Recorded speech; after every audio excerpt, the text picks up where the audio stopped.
Alors après avoir dans une séquence vu quels étaient les différents éléments que vous pouviez utiliser dans la zone typographie pour venir les appliquer ensuite à l'intérieur de vos articles, nous allons voir comment vous allez pouvoir changer quelques éléments ou venir les personnaliser à l'intérieur justement de vos propres feuilles de style. Alors pour cela, on va utiliser Firebug déjà dans un premier temps pour faire un état des lieux du style. Nous allons commencer par exemple par le premier bloc qui se trouve là. Et pour cela, nous allons également en parallèle utiliser Komodo pour venir modifier une des feuilles de style que nous avions dans une séquence précédente créée à l'intérieur de ce répertoire less qui se trouve dans le dossier Gantry et dans le dossier des templates de Joomla. Donc dans ce répertoire less, nous avions rajouté une feuille de style qui s'appelait mes styles, qui est ici, et qui, je vous le rappelle, avait été déclarée également dans global.css. Donc si jamais je l'ouvre, pour l'instant elle ne contient absolument rien, et nous allons rajouter des codes à l'intérieur. Alors, première des choses, donc nous allons inspecter ce bloc. Donc il s'agit au départ d'un paragraphe, et ce paragraphe, on y a tout simplement appliqué une classe erreur. Donc dans cette partie de droite, vous avez le code source qui est rattaché, et on se dit, tiens, il y a déjà des éléments qui sont en place, on va tout simplement pouvoir venir les modifier, et à ce moment-là, on pourra faire un petit peu ce que l'on souhaite à l'intérieur de cela. Or, il se trouve que ces éléments, d'abord, sont difficilement identifiables avec le fichier qui se trouve là, dû au fait que less est compilé tous les styles à l'intérieur d'un seul et même fichier. Et d'autre part, il va falloir éviter de venir modifier les éléments de base que vous aurez utilisés ou qui sont proposés par Gantry V4, puisque dès qu'il y aura des mises à jour, eh bien, vous risquez de tout perdre au profit d'une réinitialisation de toutes les mises en forme de base.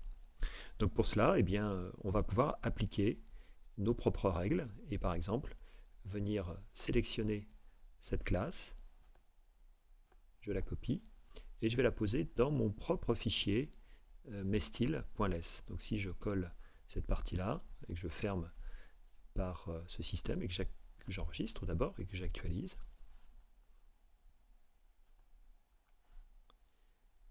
eh bien, ma mise en forme, vous voyez, n'est pas changée, mais je m'aperçois finalement qu'il y a un bloc, alors, qui était le bloc d'origine de tout à l'heure, qui est rayé. Et ce qui a été pris en compte, c'est tout simplement les éléments que j'ai mis dans ma propre feuille de style, messtyles.less. Ce qui fait que maintenant, je peux sans aucun problème venir modifier les couleurs et ensuite faire de ce bloc ce que je souhaite. Alors, on va profiter de cet exemple justement pour voir un petit peu comment vous pouvez changer un petit peu cet aspect dans less. Et nous allons par exemple prendre, on va échantillonner certaines couleurs qui sont présentes ici pour venir les utiliser, ou alors tout simplement taper dans le nuancier pour aller modifier ces éléments-là. Donc il s'agit ici de mettre une couleur claire, de mettre une couleur pour les bordures qui va être une couleur différente. Alors nous irons également choisir une couleur légèrement plus foncée et nous irons choisir ensuite la couleur du texte, ici encore plus foncée. Tout cela dans la classe, bien entendu, erreur. Donc je vais partir d'une base verte par exemple et je vais utiliser pour cela ColorZilla avec la palette de couleurs qu'il me met à ma disposition.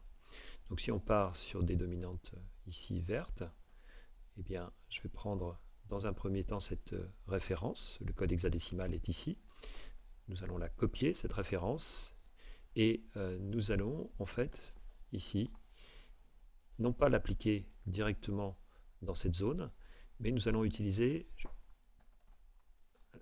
une possibilité d'intégrer des variables à l'intérieur justement de less, et nous allons ici définir une couleur qui s'appellera, je vais me référer à ce que l'on applique, c'est-à-dire ici l'arrière-plan, et je vais mettre clair.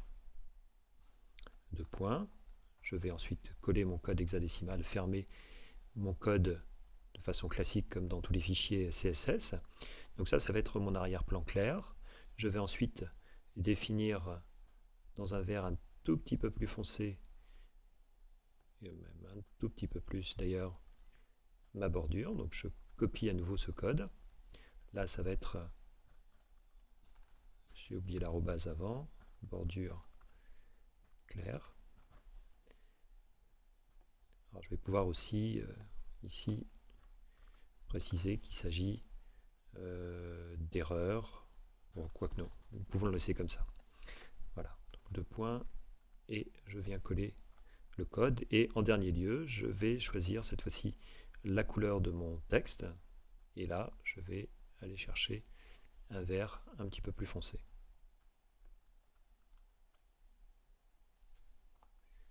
Donc là, ça va être texte foncé. Et je ferme. Ce qui fait que maintenant, dans la classe p-erreur que j'ai ici, eh bien, je vais venir changer les couleurs, les références de couleurs qui sont là, par les définitions que j'ai, les variables que j'ai définies ici. Donc, je vais par exemple ici appliquer pour mon arrière-plan la première variable. Pour éviter de faire des erreurs, vous pouvez utiliser le copier-coller. Je vais ensuite appliquer ma bordure.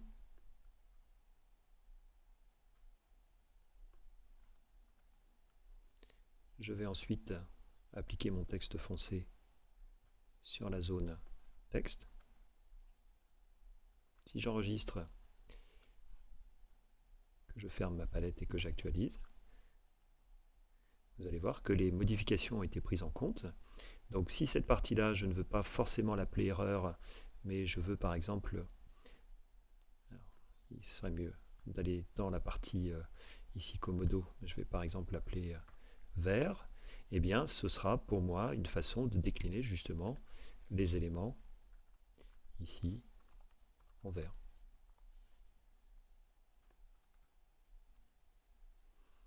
Donc si je veux faire la même chose, cette fois-ci en rouge,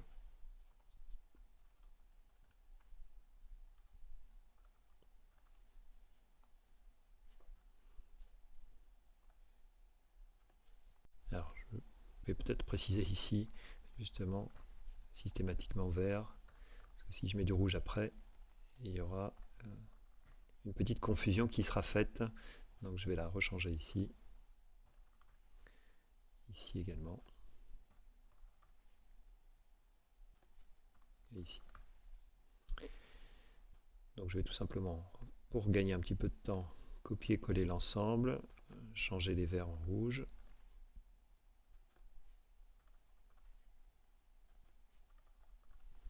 Voilà, et puis resélectionner avec la palette de ColorZilla un rouge clair comme ceci pour mon arrière-plan. Ensuite, un rouge un petit peu plus foncé pour ma bordure.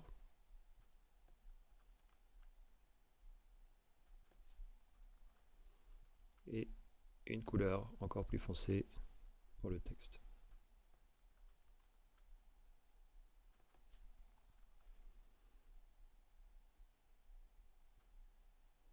Même chose, je sélectionne l'ensemble. Je viens ensuite copier-coller, remplacer vert par rouge, non seulement dans le nom de la classe, mais également dans les intitulés. Voilà, si j'enregistre le tout et que j'actualise, vous allez voir en fait que plus rien n'est pris en compte, ou en tout cas, il y a toujours l'élément de base qui s'applique et pas le mien, en fait, ici. Alors, comme vous faites des modifications dans le code, il faut également modifier les éléments, ou en tout cas la façon d'étiqueter les éléments à l'intérieur de votre zone d'article. Donc voilà, il applique erreur, moi je veux qu'il applique vert ici. Et pour un autre paragraphe, je vais appliquer par exemple cela pour le dernier, je vais rajouter une classe rouge. Et je vais enregistrer. Donc j'ai bien du vert ici. Alors il me faudrait rajouter des éléments de span que je n'ai pas précisé ici. Et par contre, j'ai dû faire une erreur dans le code tout à l'heure. Oui, une grosse erreur que je vais rectifier tout de suite, puisqu'il s'agissait ici de classe égale rouge.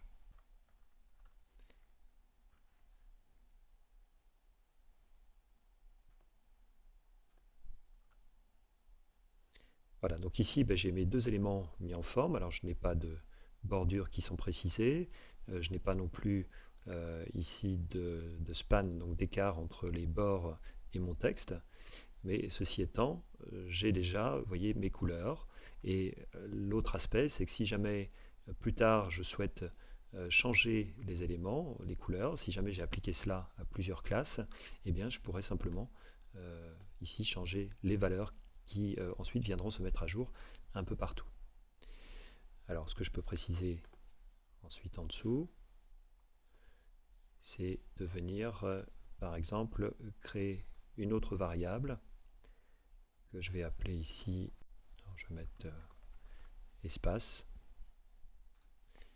et je vais venir appliquer un padding avec ici une valeur de 15 pixels par exemple. Et cette zone, cette classe espace que j'ai définie ici, eh bien, la particularité de less va me permettre de venir simplement récupérer le nom qui est là et de venir ensuite l'appliquer à l'intérieur de mon code, comme ça, directement, en venant. Alors, pour que ce soit pédagogiquement plus intéressant, je vais faire un retour à la ligne pour vous montrer en fait que ce sont deux choses différentes. Voilà, point virgule, j'enregistre. Et vous voyez qu'ici, eh bien, sans répéter la même information en dessous, à la fois dans la partie verte et dans la partie rouge, eh bien, elle s'est appliquée dans les deux. Et l'intérêt, c'est que si jamais je veux augmenter, alors je vais augmenter de façon conséquente, juste pour vous montrer la différence, j'ai juste à changer cette zone ici, et dès que je vais actualiser, vous allez voir, en fait, vous voyez que ce padding s'applique de façon identique dans les deux zones. Donc, ce qui fait que maintenant, je vais pouvoir ensuite définir une autre zone que je vais appeler par exemple arrondi. Je vais définir un border radius, par exemple de 15 pixels. Et comme tout à l'heure, on va venir ici copier, coller, copier et coller. Alors, je vais rechanger à 15 pixels et j'enregistre. Et voilà, donc je me retrouve maintenant, vous voyez, en étant parti de cette base avec la classe erreur, je suis venu personnaliser dans le code source less les deux blocs qui sont là. Donc maintenant je pourrais les utiliser autant de fois que je veux. L'autre aspect que je souhaitais également souligner, c'était l'aspect variable dont vous pouvez bénéficier à l'intérieur de ce compilateur CSS qu'est less, au travers de deux exemples. Donc ici, au niveau des couleurs, donc vous définissez des variables qui, pour chacune de ces variables, vont commencer par le signe arrobase, et vous avez ensuite la possibilité également de créer des classes qui sont à saisir simplement directement, vous voyez, à l'intérieur des éléments CSS que vous allez pouvoir ici créer.